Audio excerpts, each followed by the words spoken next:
Miss Womack again. I'm back with some more Junie B. Jones, Dumb Bunny. We are on chapter 5. I'm going to read chapter 5 and 6 for you now. Chapter 5, The Jelly Bean Game. Lucille's daddy clapped his loud hands together. Boys and girls, please find a seat at one of the picnic tables. Lunch will be served shortly, he called. I waited to hear where Sheldon was going to sit. May waited too, because both of us had to keep track of that guy, of course. Only too bad for me, because as soon as Sheldon picked a seat, Lucille sat down next to him, and vroom, May slid in on his other side, and I got shut out. Wait, hold it, no fair, I said. Then I quick tried to squeeze myself between May and Sheldon, but May would not budge herself.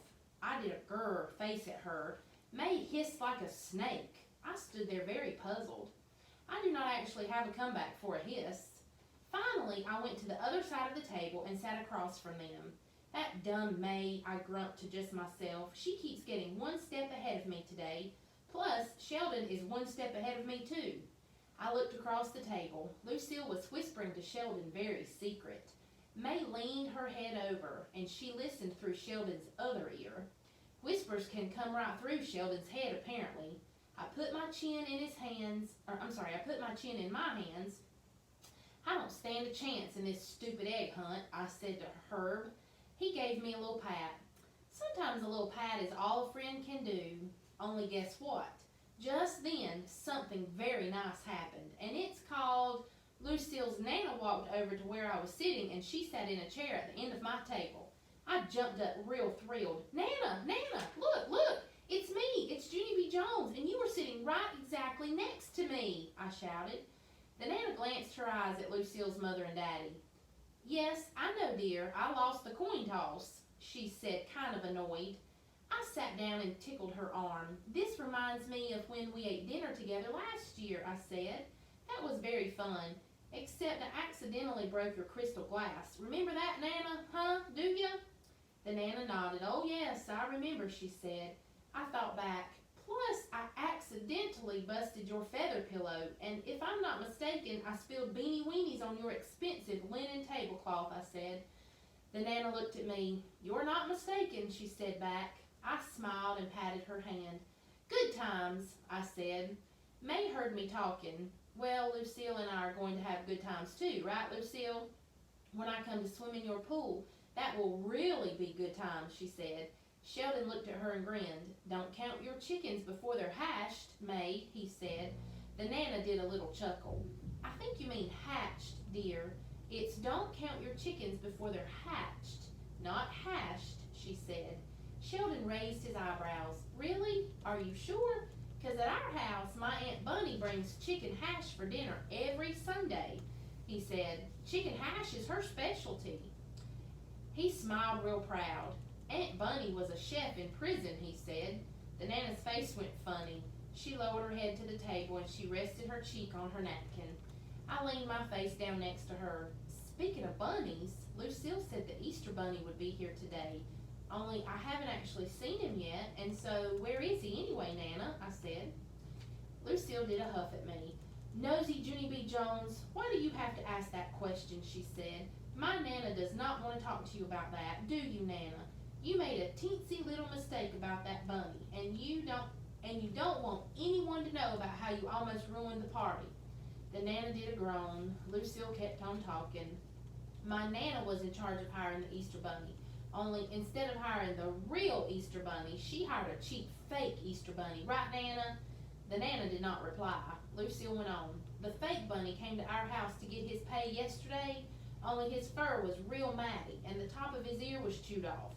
But he told my Nana he freshened up nicely, and so Nana gave him cash money in advance. And then he hopped out the front door, and he never came back. The Nana raised her head. Thank you, Lucille, she said. Thank you for sharing that with everyone. You're welcome, Nana, said Lucille, very pleasant. You're welcome. The Nana rolled her eyes. Lucille does not understand sarcastic, I believe.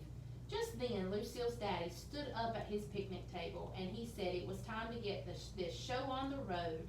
He held up a silver bell and rang it in the air. Ting-a-ling-a-ling, ting-a-ling-a-ling. Then, boom! Waiters started bringing food from all over the place. and there was this delicious food, the most delicious food I ever saw. And there was barbecued hamburgers and tasty hot dogs and crispy chicken fingers and crunchy salad and yummy potato chips and Swedish pickles. Plus, there were even delicious devilish eggs. Whoa, what a spread, I said. I stuffed a devilish egg in my mouth. Also, I stuffed a pickle in, and some chips, and a giant chicken finger. I didn't stop stuffing for a real long time. Then finally, I leaned back, and I rubbed my big fat tummy. Whew, I'm about to bust a gusset, I said. Are you, Nana, huh? Are you about to bust a gusset too? The Nana frowned her eyebrows. Ladies don't bust gussets, Junie B., she said. I was surprised to hear that. Really? I said. Then what do ladies bust? Roger raised his hand. At our house, we bust our guts, he said. Herb smiled. At our house, we bust our buttons, he said. Sheldon stood up. At our house, we just unzip our pants, he said. After that, everyone at our table laughed and laughed, except for not the Nana. Finally, all of us got finished eating, and the waiters took our plates away. Then, wowie, wow, wow. Lucille's daddy brought out the most beautiful box I ever saw. It was wrapped in shiny yellow paper with twirly, curly ribbons. He held it way high in the air so all of us could see. Whoa, whose birthday is it? I shouted, real excited. Lucille jumped up and giggled. That's not a birthday present, Junie B. It's a game prize, she said. Before we hunt for eggs, we're going to play a very fun game. And whoever wins that prize will get the thrill of a lifetime. Right, Daddy? The daddy smiled. Well, we certainly hope the winner will be thrilled, he said. It's a pretty good prize, we think. Just then, he put down the box and pulled a big jar of jelly beans out of a paper bag. This game is called the jelly bean game, he said. Can everyone see all of the jelly beans in the jar? We've got lots of colors, don't we? We've got reds and yellows and blues and blacks and greens and oranges and whites. He stopped and held up his finger. But, he said, in this whole big jar of jelly beans, there is just one purple one. All of us made a hushy sound. Ooh, we said together, just one purple one? The daddy smiled. Then he put the jar back in the bag so we couldn't see the colors anymore. Okay, now I'm going to walk around to each picnic table, and each of you will have a chance to reach in the jar and pull out a jelly bean, he said. But remember, you may only pull out one, okay? Okay, we hollered. Okay. Lucille hurried over and held up the beautiful box. And remember this, too. The first person to pull out the purple jelly bean will get the prize, she said. The thrill of a lifetime. All of us clapped and clapped. Then we bounced and giggled and wiggled and clapped, and we waited for the jelly bean jar to come to us. It was the nervousest wait of my life, I think, because what if someone got the purple jelly bean before I even got my turn? That would ruin the whole entire chance. I put my hands in front of my eyes, then I peeked through my fingers, and I watched the children pick. Roger's table went first. He picked a red bean. Then Camille picked an orange bean, and Chanel picked a green bean, and Shirley picked a blue bean. My table came next. My heart beat faster. Jose picked a yellow bean. Then Lenny picked a white bean, and May picked another white bean, and Sheldon picked a black bean. And then at last, it was time for me. My heart was pounding like crazy. I bent over and I did some deep breathing. Then the daddy held out the bag to me. I breathed some more. Okay, Junie B., he said, anytime now. I stood up and did a gulp. Then very slow, I reached my hands inside the bag. And I felt all around for that purple. I wrinkled my eyebrows real curious. What does purple feel like, I wondered. I just said to myself. The daddy said, please hurry up. I swished my fingers through the jar some more. Then all of a sudden I felt it, I tell you. I felt purple.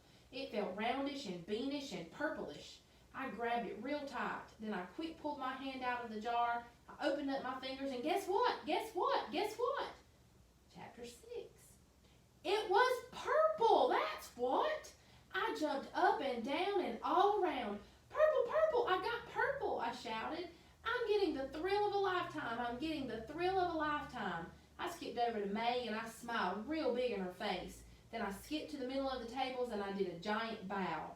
Giant bows are very enjoyable, even when nobody is actually clapping for you. After I stopped bowing, Lucille's daddy handed me the beautiful box. I pulled off the paper as fast as I could, then I lifted off its lid, and I stared inside. I said, very puzzled. It's, a box of pink fur. I scratched my head.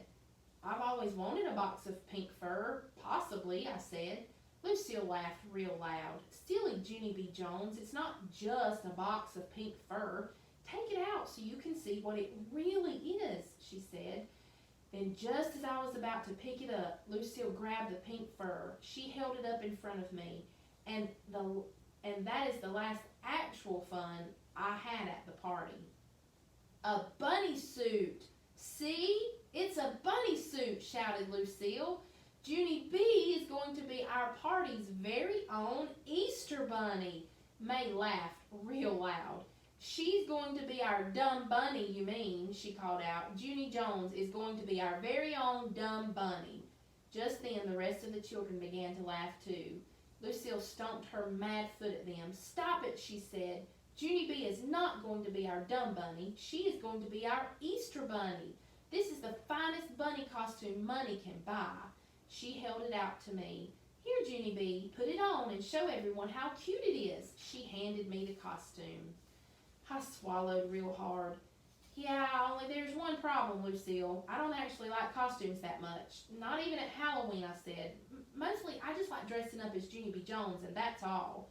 Lucille's whole mouth came open at that.